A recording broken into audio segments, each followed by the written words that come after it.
इस वीडियो को एंड तक देखना, बिकॉज एग्ज़ाम में इस वीडियो से यू विल हैव 1 क्वेश्चन, ठीक है।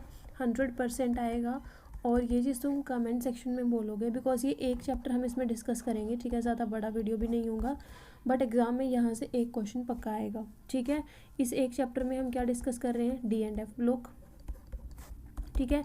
इसके बाद एक और लेक्चर आएगा दोबारा, अभी आ जाएगा थोड़ी देर में, उसमें हम कोऑर्डिनेशन कंपाउंड हम डिस्कस करेंगे, ठीक है। एक क्वेश्चन की यहाँ से आपकी प्रोबेबिलिटी तो क्या ही है, आएगा ही आएगा, ठीक है। और एक क्वेश्चन यहाँ से आएगा। ये दोनों वीडियोस देख के जाओगे, ठीक है। पेपर में से आते ही कमेंट करोगे कि हाँ यहाँ से क्वेश्चन पूछा था।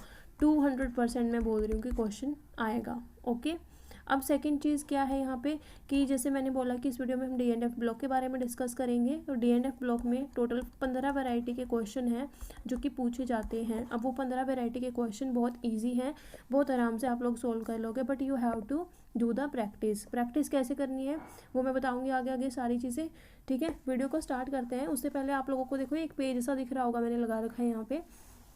ये बेसिकली क्या है, ये आपका शॉर्ट नोट्स है, ठीक है, जो मैंने आपको वीडियो बनाने से पहले प्रिपेयर किया है, सो दैट मैं आप लोगों को एक एक वैरायटी अच्छे से समझा पाऊँ, ठीक है। मैं यहाँ पे एग्जांपल नहीं ले रही हूँ क्वेश्चन के साथ में, मैं आपको डिस्कस करवाऊँगी हर एक चीज़ like a mind map, but mind map आपका दिमाग में ऐसा फिट हो जाएगा, ठीक है। स्टार्ट करते हैं। D&F block. नोट्स बना लो साथ साथ, क्योंकि ये वाले नोट्स में बहुत कम आएंगे। मैंने बोल दिया 100% एक क्वेश्चन यहाँ से इस चैप्टर से आएगा। टोटल 15 वैरायटी हम डिस्कस करेंगे, ठीक है। स्टार्ट करते हैं। देखो, पहली जो वैरायटी है या जो पहला क्वेश्चन इनऑर्गेनिक में कोई भी चैप्टर से आ सकता है, ठीक है, कोई भी चैप्टर से आ सकता है। वो कौन सा क्वेश्चन है, वो क्वेश्चन है आपका इलेक्ट्रॉनिक कॉन्फ़िगरेशन का, ठीक है। तो जो सारी वैरायटी है ना, यहाँ पे ऑलमोस्ट वैरायटी रिलेट करती हैं आपकी इलेक्ट्रॉनिक कॉन्फ़िगरेशन से। या तो डायरेक्ट इलेक्ट्रॉनिक कॉन्फ़िगरेशन आपसे पूछ लेंगे, या फिर आपसे मतलब कुछ ऐसा क्वेश्चन पूछेंगे जिसमें इलेक्ट्रॉनिक कॉन्फ़िगरेशन आपकी यूज़ होगी। तो ये आपका आनी चाहिए हर चैप्टर की। ये मैं करा नहीं सकती तुम्हें याद, ये तुम्हें खुद करनी पड़ेगी।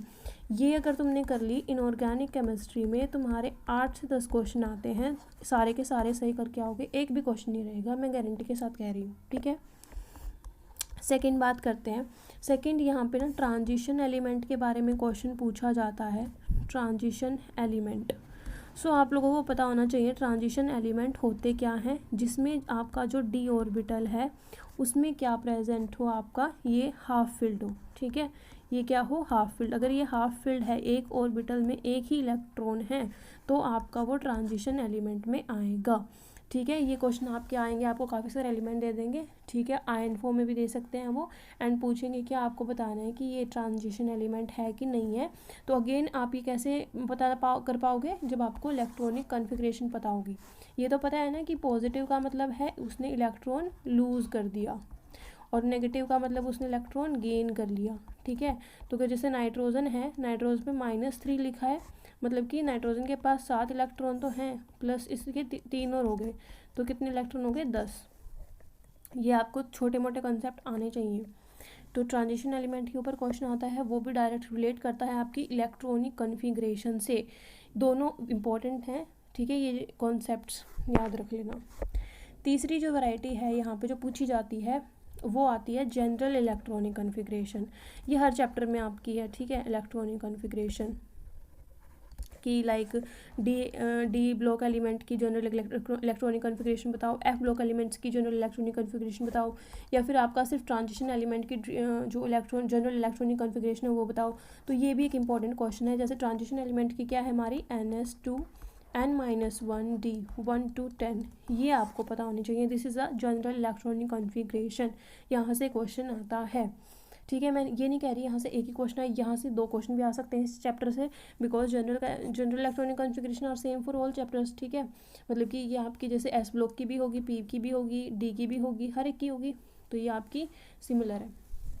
उसके बाद फोर्थ क्वेश्चन जो यहाँ से काफ़ी बार पूछा जाता है, ऑक्सीडेशन स्टेट के ऊपर आता है। ऑक्सीडेशन, या तो आपसे डायरेक्ट पूछ लेंगे ऑक्सीडेशन स्टेट क्या है, ठीक है। एक तो वैरायटी यहाँ पे ऐसी आती है कि आपको कंपाउंड दे देंगे, उसमें पूछेंगे कि इस एलिमेंट की ऑक्सीडेशन स्टेट क्या होगी, या फिर यहाँ पे क्वेश्चन आता है कि एक पर्टिकुलर जो एलिमेंट है वो उसकी मैक्सिमम कितनी सारी आपकी ऑक्सीडेशन स्टेट हो सकती हैं, ये इंपॉर्टेंट है यहाँ पे, तो ये आपको पता होना चाहिए। जैसे एग्जांपल ऑक्सीडेशन स्टेट कैसे निकालते हैं, जैसे बस मेरे पास एक एलिमेंट है CrO4 2 नेगेटिव, तो मुझे क्रोमियम की ऑक्सीडेशन स्टेट बतानी है। जो क्रोमियम है उसको मैंने X मान लिया। ऑक्सीजन के ऊपर कितना होता है आपका -2, यहाँ कितने 4, कितने हो जाएंगे 8 इज इक्वल टू, यहाँ जितना चार्ज होता है वो यहाँ पे आता है -2 विद चार्ज के साथ में, तो ये कितने हो जाएंगी 8 - 2 = 6, पॉजिटिव 6 आएगा आंसर, ठीक है। तो ये आपको पता होना चाहिए। फिफ्थ वैरायटी जो यहाँ पे पूछी जाती है वो मैग्नेटिक मूवमेंट की आती है, मैग्नेटिक मूवमेंट, ठीक है। मैग्नेटिक मूवमेंट से क्वेश्चन आता है, ये आपका सबको पता है फॉर्मूला μ = n+2। n क्या है आपके अनपेयर्ड इलेक्ट्रॉन है, कोई भी कंपाउंड आपके। अब अनपेयर्ड इलेक्ट्रॉन आप कैसे बताओगे, अगर आपको इलेक्ट्रॉनिक कन्फिग्रेशन आती होगी तो आप अनपेयर्ड इलेक्ट्रॉन बता सकते हो, फिर आपको ये फॉर्मूला पता होना चाहिए, डायरेक्ट मैग्नेटिक मूवमेंट आ जाएगा, ठीक है। नेक्स्ट 6th क्वेश्चन के ऊपर बात करते हैं, जो छठी वैरायटी है। वैरायटी तो नहीं है बट ये इंपॉर्टेंट लाइन है एनसीईआरटी की, कि जितने भी आपके इंटरस्टिशियल्स कंपाउंड होते हैं वो केमिकली क्या होते हैं, इनर्ट होते हैं, ठीक है। ये इंपॉर्टेंट पॉइंट था तो मैंने डाल दिया। 7th आपका जो है वो क्या है, ये भी एक इम्पॉर्टेंट पॉइंट ही है। जैसे जो हमारा AgBr है, ये कुछ ना स्पेशल कंपाउंड होते हैं, जैसे AgBr के काफ़ी क्वेश्चंस आते हैं, ये आपको सॉलिड स्टेट में भी मिलता है। तो AgBr क्या है, ये हाईली फोटोसेंसिटिव है, ठीक है। हाईली क्या है, फोटोसेंसिटिव है। फोटोसेंसिटिव है तो इसको यूज़ किस चीज़ में करते हैं, फोटोग्राफिक फिल्म और प्लेट्स में, ठीक है। ये इंपॉर्टेंट था तो मैंने यहाँ पे डाल दिया। अगला है, एक आता है आपका यहाँ पे क्वेश्चन D&F ब्लॉक से, कि कलरलेस कंपाउंड और कलर्ड कंपाउंड कौन से हैं, आपको एलिमेंट के नाम दे देंगे, ठीक है। आपको बताना है कि कलर्ड कौन सा है और कलरलेस कौन सा है। कलर्ड कौन सा होगा, जिसके पास अनपेयर्ड इलेक्ट्रॉन होंगे, अनपेयर्ड इलेक्ट्रॉन होंगे। ये कैसे पता कर पाओगे, जब तुम्हें इलेक्ट्रॉनिक कन्फिग्रेशन आती होगी। देखो घूम फिर के सुई कहाँ पे आ रही है, इलेक्ट्रॉनिक कन्फिग्रेशन के ऊपर आ रही है। अब मैं इलेक्ट्रॉनिक कन्फिग्रेशन आपको ऐसे याद नहीं करवा सकती हूँ हर एक एलिमेंट की, वो आपको प्रैक्टिस के साथ साथ चीज़ें करनी पड़ेंगी, या फिर मैं कोई ना ट्रिक आपकी ऐसी एक प्रोवाइड कर दूँगी एक वीडियो में, जिसमें आपको आसान हो जाएगा हर एक एलिमेंट की जो इलेक्ट्रॉनिक कन्फिग्रेशन है उसको याद करना, ठीक है। मैं कोशिश करूँगी कि मैं आपको वो प्रोवाइड कर दूँ, बिकॉज आपके ऑलमोस्ट क्वेश्चन डिपेंड करते हैं इलेक्ट्रॉनिक कन्फिग्रेशन पे, ठीक है, आपके जो इनऑर्गेनिक केमिस्ट्री है। 9th वैरायटी के ऊपर आते हैं। 9वीं वैरायटी जो यहाँ पे है, ये आपकी, ये कह लो कि इनऑर्गेनिक केमिस्ट्री में ऑलमोस्ट हर चैप्टर में आती है। जैसे कि जो आपकी आयनाइजेशन एनर्जी है उसका ऑर्डर, फर्स्ट आयनाइजेशन एनर्जी का order, second ionization energy, third ionization energy, तो ये कॉमन है, ठीक है। ये किसी भी आपके चैप्टर में से आ सकता है, कोई भी एलिमेंट। 10th वैरायटी है, यहाँ पे ये बात ध्यान में रखनी है कि डी ट्रांजिशन किस में प्रेजेंट होती है, ठीक है। ये ट्रांजिशन एलिमेंट में होती है, ठीक है। डी ट्रांजिशन किसकी कैरेक्टरिस्टिक है, ट्रांजिशन एलिमेंट्स की, मतलब कि जिसके पास अनपेयर्ड इलेक्ट्रॉन होते हैं। अगेन अनपेयर्ड इलेक्ट्रॉन है तो आपको पता होना चाहिए इलेक्ट्रॉनिक कन्फिग्रेशन, ठीक है। 11वां क्वेश्चन थोड़ा सा ज़्यादा इम्पोर्टेंट है। देखो 2 आयन्स होते हैं हमारे इस चैप्टर में, एक होते हैं मैग्नेट आयन और एक होते हैं परमैग्नेट आयन, ठीक है। ये आपको इनके स्ट्रक्चर पता होने चाहिए। सबसे पहले तो दोनों के टेट्राहेड्रल स्ट्रक्चर होते हैं,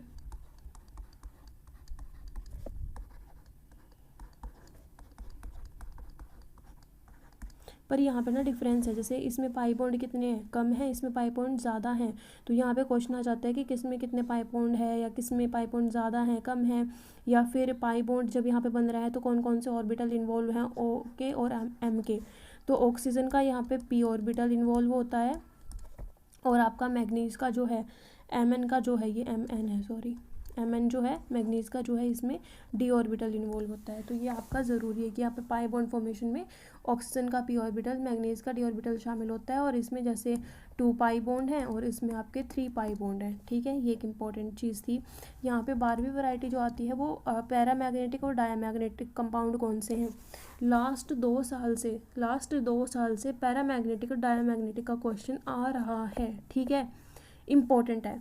मैं देखो यहाँ से ना colourless coloured compound, transition element हो गया, ठीक है, डायमैग्नेटिक पैरामैग्नेटिक हो गया, और ऑक्सीडेशन स्टेट हो गया, मैग्नेटिक, ये इतने ज़्यादा बार पूछे जाते हैं ना, इनका क्वेश्चन तुम इतनी प्रैक्टिस करके जाओ कि एग्ज़ाम में रहे ही ना, बिकॉज आएगा ही आएगा। ठीक है, तो डायमैग्नेटिक, पैरामैग्नेटिक कौन से होते हैं, जिसके पास में अनपेयर्ड इलेक्ट्रॉन होते हैं। ठीक है, अब ये तुम्हें तभी पता लग पाएगा जब तुम्हें इलेक्ट्रॉनिक कन्फिग्रेशन आती होगी। ठीक है, और एक छोटी सी यहाँ पे काफ़ी फेमस चीज़ है जो आप लोगों को पता होगी कि ZR और HF, ये 2 एलिमेंट होते हैं, इनकी जो रेडियस होती है वो आपकी सेम होती है। सेम क्यों होती है, लेंथेनॉइड कॉन्ट्रैक्शन की वजह से। तो ये आपको पता होना चाहिए। ठीक है, साफ नोट बनाना, जैसे मैंने ऊपर एक पेज में बना रखे थे, एक पेज को पढ़ने में तुम्हें कम टाइम लगेगा। ठीक है, और जब जो पेड कोर्स वाले बच्चे हैं उनको मैं जैसे जो PDF दूंगी, जब आप सोल्व करोगे तो आपको दिखेगा कि आपके 50, 60, 70, 80% क्वेश्चन तो ऐसे ही सोल्व हो गए। ठीक है, अगर इलेक्ट्रॉनिक कन्फिग्रेशन आती है ना तो यूँ इनऑर्गेनिक के क्वेश्चन सोल्व होते हैं, but you have to well prepared in your electronic configuration concept. ठीक है, अब यहाँ पे 14th और 15th 2 चीज़ें बच गई हैं, दोनों में 2 रिएक्शन जो बहुत ज़्यादा इंपॉर्टेंट है D&F ब्लॉक की, वो आती हैं। पहली KMnO4 plus SO2 plus H2O gives K2SO4 plus MnSO4 plus H2SO4। ठीक है, अब यहाँ पे ये बैलेंस कर लेना। ठीक है, यहाँ पे ना कुछ भी ऐसे एक कंपाउंड बता देंगे, आपसे डायरेक्ट बोल देंगे कि आपकी कंप्लीट रिएक्शन क्या होगी या क्या बनेगा क्या नहीं बनेगा, वो चीज़ें आपसे पूछ लेंगे, या ऑक्सीडेशन स्टेट के वे में यहाँ से क्वेश्चन आ सकता है। ठीक है, उसके बाद में K2Cr2O7 plus H2SO4 plus SO2 gives K2SO4 plus Cr2SO4 thrice plus H2O। ये रिएक्शन भी इक्वल इंपॉर्टेंट है। ये 2 रिएक्शन यहाँ पे बहुत ज़्यादा ज़रूरी हैं। तो 15 वैरायटी के क्वेश्चन हो गए हैं यहाँ पे सारे। इसी तरीके से कोऑर्डिनेशन कंपाउंड की मैं एक वीडियो डाल दूंगी कि इतने वैरायटी के क्वेश्चन आते हैं, ऐसे पूछे जाते हैं। Hope this video help you a lot, because इस वीडियो में ना तुम मुझे डेफिनेटली आके बोलोगे कि दीदी D&F ब्लॉक से ये क्वेश्चन आया था। मैंने तुम्हें पूरा चैप्टर नहीं पढ़ाया यहाँ पे, मैंने सिर्फ तुम्हें 15 पॉइंट बताए हैं कि 15 पॉइंट यहाँ से ये ज़रूरी हैं जो तुम्हें आने चाहिए। यहाँ से क्वेश्चन आता ही आता है। जो फालतू के पॉइंट्स थे, बेकार की चीज़ें थी NCERT की फालतू, वो मैंने हटा दी। ठीक है, बस D&F ब्लॉक में ये पढ़ जाओगे, तुम्हारा D&F ब्लॉक का तो क्वेश्चन नहीं रहेगा। ठीक है, सो आई होप वीडियो अच्छी लगी होगी। वीडियो अच्छी लगी है तो प्लीज़ इसको शेयर करो, सो दैट मैं ऑर्गेनिक इनऑर्गेनिक फिजिकल तुम्हें इस तरीके से प्रोवाइड करूँ। ठीक है, सो दैट आप लोगों की भी हेल्प हो और आप लोगों को आइडिया लगे। ठीक है, thank you for watching this video. Again doubt and query हो तो you can ask in the comment section, और कोई सजेशन है तो you can give in the comment section as well, और आप डायरेक्टली मुझे व्हाट्सएप पे भी बोल सकते हो। ठीक है, thank you for watching this video.